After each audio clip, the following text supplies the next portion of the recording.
Question: what is the right course of action?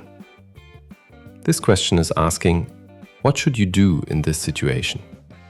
Option A: I steer to the left now. Steering to the left is risky because there are other vehicles on the road. Changing lanes suddenly could create another dangerous situation.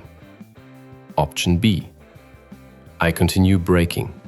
The truck is reversing into a parking space and is partially blocking the road. I should slow down and continue braking until it is safe to proceed. Option C: I remain waiting in my lane for now. Waiting in my lane is the safest choice.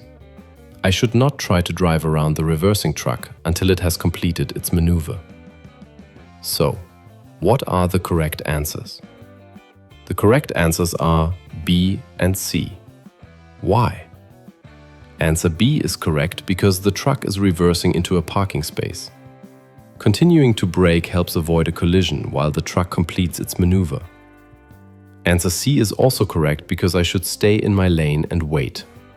Trying to pass the truck or steering left could put me in conflict with other traffic. Answer A is incorrect because steering left immediately is unsafe.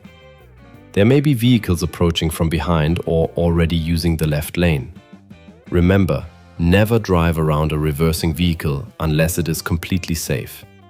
Be patient, stay in your lane and wait until the maneuver is finished.